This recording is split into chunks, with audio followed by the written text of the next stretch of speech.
Isa sa mga pinakasikat na papel ni Dolphy ang karakter na John sa sitcom noong dekada 70 na John and Marcia.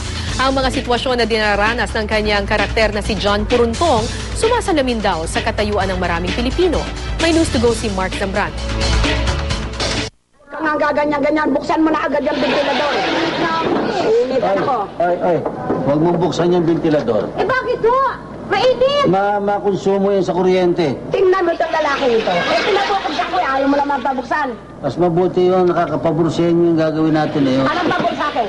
Eh pagka para mainitan kayo, mabawasan ng sebo yung katawan nyo. Budas! Ang mga nakakatawang eksenang tulad nito, naging bahagi na ng panonood ng telebisyon ng mga Pilipino sa loob ng halos 2 dekada.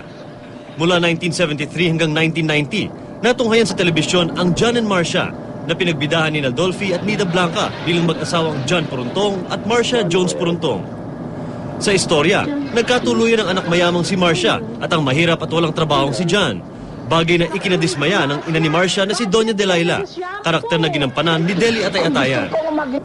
Gumanap bilang anak ni John at Marcia ang anak ni Dolphy sa totoong buhay na si Rolly Quezon bilang Rolly, Maricel Soriano bilang Shirley, at Atong Redillas bilang John John. Tampok din si Evelyn Bontogon Guerrero bilang alalay ni Doña Delilah na si Matutina. Madalas bumisita si Doña Delilah sa bahay ni John at Marcia at nag-aalok ng tulong kapag ginigipit ang mag-asawa. Kapong magandang kasing ganda ng kanyang lolang mabuting hindi nagmana sa ama. Etc. Pero tinatanggi ni John ang alok na pera ng kanyang biyanan, bagay na humantong sa batuhan ng insulto ng mga manugang. Papasok ako sa mga illegal na transaksyon. Mayaman ako. Pero bakit? sa party nga ayoko Pag niya. illegal na transaksyon, huwag mo ako titignan. Nakatinigod ako. Hindi naman Kung ako. gusto, para bang, kung gusto ko lang yumaman maging milyonaryo, ipapapatay na kita. Parang gano'n.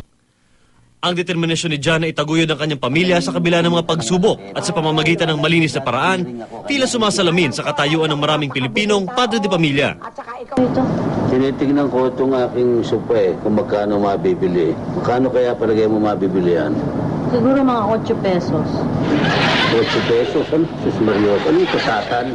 Para naman panggatong na 8 pesos. Laspag na eh. Robert, 8 pesos naman. Sus Mario, Joseph naman. Hindi naman siguro ang mga...